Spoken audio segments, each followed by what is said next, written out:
Just says 30-year-old male, head injury after an assault. Dispatcher sending police to the TGI Fridays on Tremont Street in Mission Hill just after 11:30 last Friday morning. Investigators say a man was waiting for his mom. He was attacked by a group of teens. Police believe these four were involved. Investigators say the man had shoe prints on his face and was bleeding. He told officers at least 3 teens started punching and kicking him for no reason. The attack caught on security camera. The man's mother telling police he is disabled and unable to defend himself. It's a little frightening to know that there are kids that could be at my school even that are being violent. Investigators say 2 hours later, police responded to a second attack. This time, a man was walking near Allegheny and Pontiac streets when he says a group of teens demanded his cell phone and began punching him until he was able to get away. He told officers later that night in the same area, police say a third attack by the teens on a man walking who was able to get away. When they tell you that this is a gun violence issue, tell them about stories like this.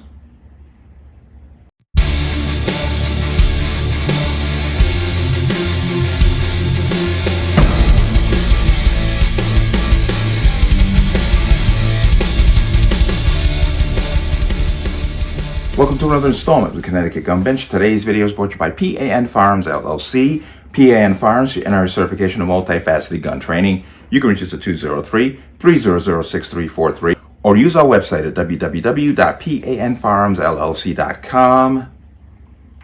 As always, there'll be a link in the description box below. And if you like channel, like content, what I do, you can support me with the link. Everything's appreciated. Connecticut residents, plan on getting your Connecticut pistol permit? Please get your training done and get your paperwork turned in before July 1st. The new training modification has been handed down, but there seems to be some gray areas that are not being covered, and there seems to be shenanigans going on with the state. If you have your permit, watch the expiration date. Don't let it expire. There's a link to the online renewal portal for the state of Connecticut in the description box. Keep an eye on that. Let's talk about this. And this is an older story, but I came across it by happenstance. I really want to talk about it because they always tell you that this is about gun violence. Gun violence is a scourge. Gun deaths are the #1 killer of children, which is a lie, which I've pointed out numerous times. But then we have stories like this one. And this was 5 months ago. But some things have come around lately where it's come back into the limelight, and we need to talk about it because it shows a twofold problem. One, it shows this is not a gun issue, and two, it shows that our justice system is failing the law-abiding society. But I'm gonna give you a synopsis real quick. You saw a little bit of video, but 4 individuals, 3 were teens. Now, 1 we don't know any information on because they have not released any information specific on that person, but 1 male and 3 juvenile females beat a man to death on the streets of Boston. Beat a man to death. He had disabilities. They saw him as an easy target. He basically said that he did not have any defensive wounds. He just could not defend himself. They killed that man. Pure spite.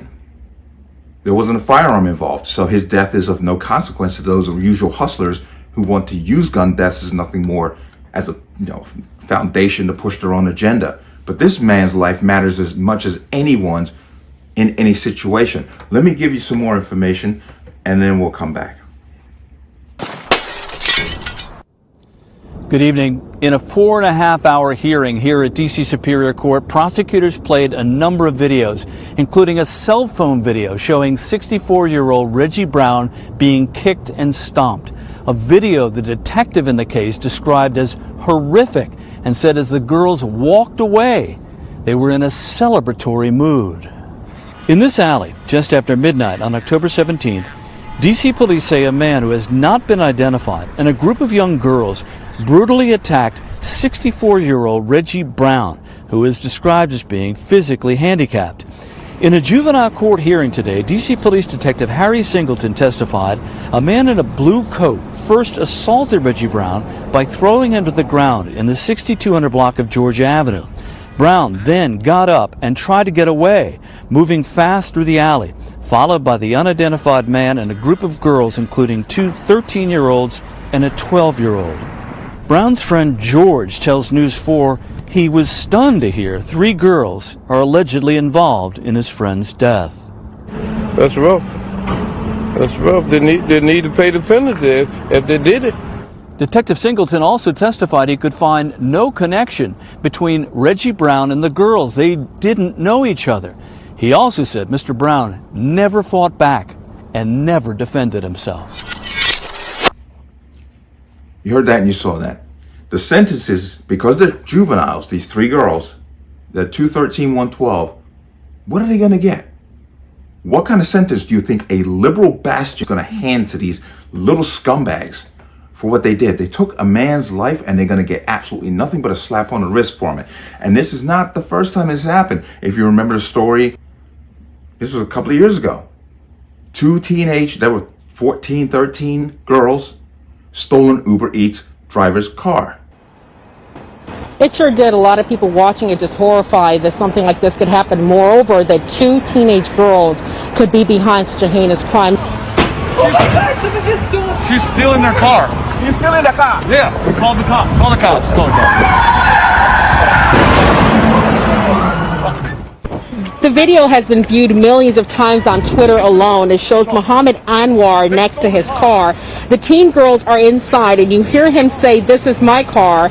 And then the driver hits the gas as Anwar clings to the door. Moments later, you hear that horrifying sound of the crash.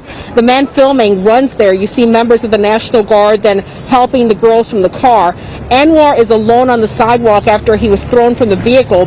You can then hear one of the girls saying, "My phone is in there," as she tries to go back to the car. A DC police commander tells us the two teenage girls are just 13 and 15 years old. Outcome is the same. That man is dead, and the only concern the girl has is, where's my phone? That's her concern. They keep telling you that this is about gun violence, and I'm telling you, it has nothing to do with it. We got, I'm going to go back, and it's funny, I'm even quoting this person. But I remember way back when Whoopi Goldberg did stand up, she was talking about raising children. And she said that, and it's true. What she was saying is true. If I find it, I will put it in here.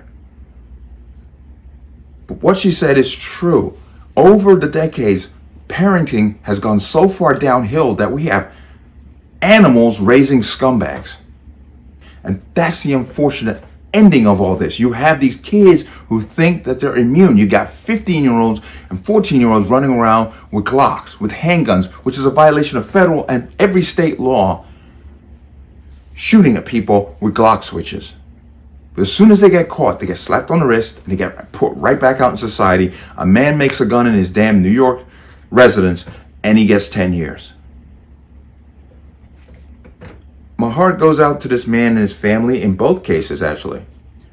But there's a much bigger problem than the ownership of guns, because if guns didn't exist, these people would still be dead by the mannerisms and the implements that were used. One man's beaten to death. The other one was killed when his car crashed and he was thrown from it because of these little pieces of garbage. I tell you, and I tell you and over and over and over again, this has nothing to do with your safety. Gun control does not prevent violence. Gun control has nothing to do with gun violence. But you see stories like this and it just, it just pisses you off to no end. At least it pisses me off. You got these teenagers out killing each other, and all they do is getting a slap on the wrist and putting right back out into society, and they're thinking to themselves, damn, I just killed someone. What are they going to do what's going to happen next when they do the next thing?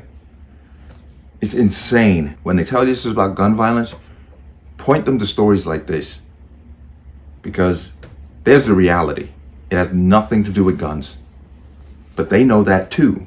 Don't think otherwise. But let me know what you think. As always, you can leave your comments in the comment section below.